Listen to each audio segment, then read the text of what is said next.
biggest stories of the week, of course, was that Donald Trump said men cannot be in women's sports. He also said there's only males and females, as per his executive order in the past couple of weeks. And he's trying to move guys out of women's prisons. And then we have this story. Federal judge blocks Trump admin from transferring trans-identified males out of women's prisons. Come on, man. What is this? Well, let him keep doing it. A move like this means we win the midterms, I guess. If they want to live in this world, fine. Here we go. From the Post-Millennial. The balance of the equities and the public interest favor the plaintiffs. Oh, boy.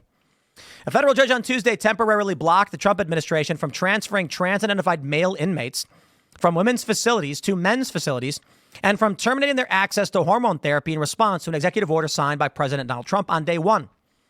U.S. District Judge Royce Lamberth in D.C. wrote that there are around 16 trans-identified males being housed in a female penitentiary, including 3 transgender males who brought the suit. Lamberth wrote that the public interest in seeing the plaintiffs relocated immediately to male facilities is slight at best, according to NBC News.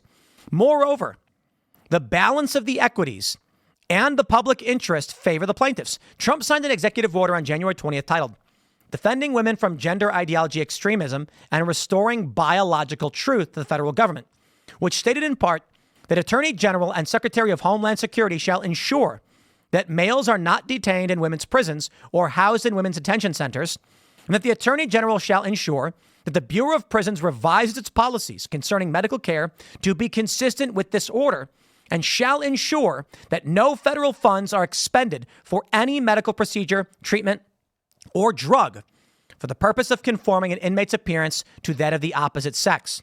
The ruling stated that the Trump administration is temporarily blocked from carrying out the executive order. What? Lambert wrote that the evidence presented by the inmates showed that moving them to men's prisons would place them at a significantly elevated risk of physical and sexual violence, and that not receiving their medication for gender dysphoria would cause numerous and severe symptoms, Politico reported. The Department of Justice argued that it was too soon for the judge to rule in the matter because the inmates had not yet been relocated. But if they had been, they would first need to go through the grievance process within the Bureau of Prisons before going to the courts. Lamberth said the case was an exception because the executive order plainly requires the Bureau of Prisons to perform the allegedly unlawful facility transfer and to withhold the prescribed hormone therapy drugs.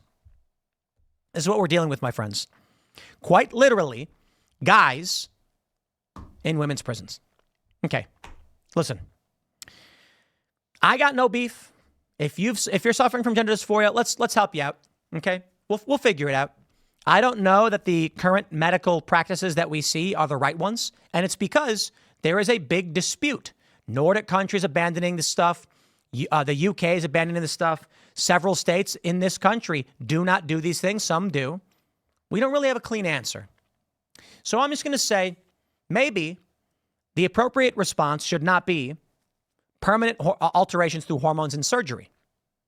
You know, if someone's got pica, for instance, where they eat random objects, we don't feed them the random objects.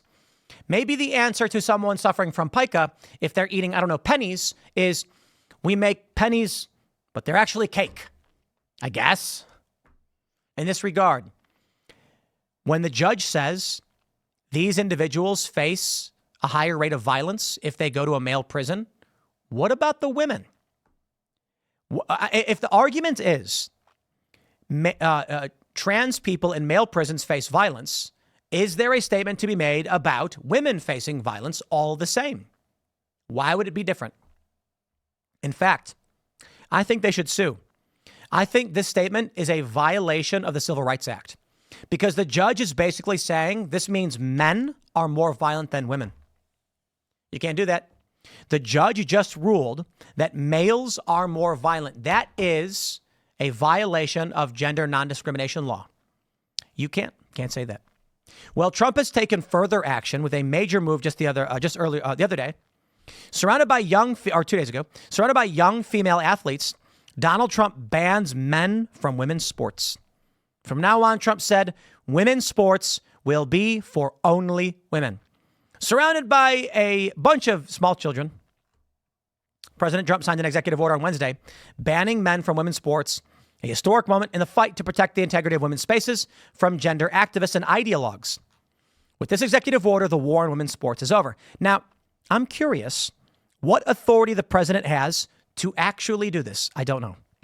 The president signed the order in the East Room of the White House, surrounded by young schoolgirls, female athletes, and advocates, including Independent Women's Forum ambassadors Riley Gaines, Paula Scanlon, Peyton Edwards, journalist Sage Steele, Concerned Women for America's Penny Nance, and others. If we have to worry about them, we have a bigger problem, he joked to his Secret Service agents as the crowd of middle school-aged girls rushed to his side singing, "What a nice picture this is." Signing. He then proceeded to carefully sign the executive order as the children watched closely, joking to them about his signature. We have a 10. Quote, "It is the policy of the United States to rescind all funds from educational programs that deprive women and girls of fair athletic opportunities, which result in the endangerment, humiliation, and silencing of women and girls and deprives them of privacy," the executive order reads.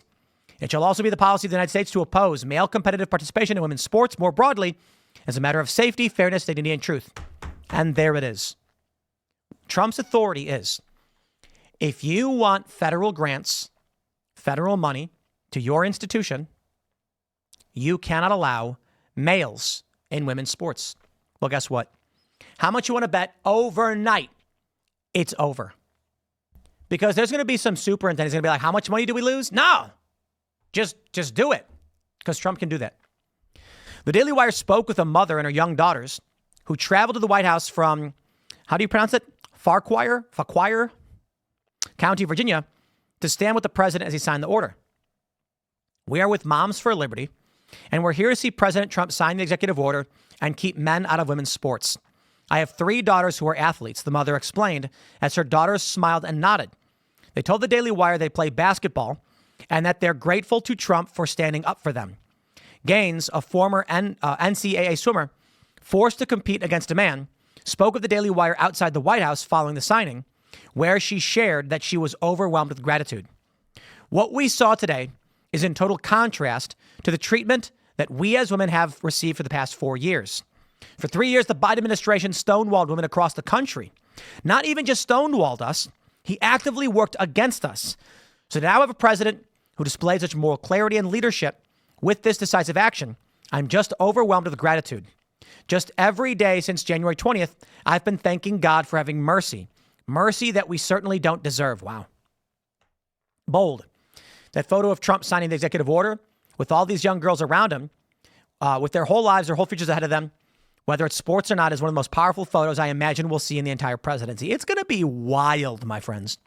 In 50 years, 100 years, when they're like, there was a brief period in the United States where they were giving guys hormones and having them compete against women. Much like the period of lobotomies, in my opinion, we will look back on this and say it was a mistake. Earlier on Wednesday, the Daily Wire pressed White House Press Secretary Carolyn Leavitt on whether men who identify as women will be able to participate in the 2028 Olympics in LA. He does expect the Olympic Committee and the NCAA to no longer allow men to compete in women's sports, Leavitt told the Daily Wire. "I think the president, with the signing of his pen, starts a very public pressure campaign on these organizations to do the right thing for women and for girls across the country." My friends, one of the most powerful ads that Trump had was when they said, "Donald Trump is for you, Kamala is for they, them." I have met so many people who said that was their wake-up call. When they saw that ad and they saw Kamala talking about giving illegal immigrants transgender surgeries, they went, what? Understand, the USAID scandal is the same scandal. When you go to a regular person and say, did you know they're giving illegal immigrants trans surgeries? They say, why are we spending money on that? Wait till you see what USAID was doing. This is an incredibly popular position, Leavitt said of Wednesday's order. There have been many notable female athletes who have had the courage to speak out against some of the very powerful institutions in this country. They deserve to have a voice and say. The president is bringing their voice to the highest level at this White House this afternoon, and he expects these organizations to comply with this federal executive order that he'll be signing today. Trump has nailed it. He's doing great, man. He's doing great. They want to come out and say that Gaza stuff was bad. And I'm like, I don't know, maybe. But man, when you get a 95% of the test, you get an A+. Trump certainly got some stuff wrong. He will. I expect he will. But you know what? He is doing tremendous. So I'm excited. And we got a lot more going on in this country. And I think we're in for a wild ride, but it's going to be good. Stick around, my friends. More to come. Thanks for hanging out. We will see you all at Timcast IRL. And become a member at timcast.com. Follow me next on Instagram, and we'll see you all next time.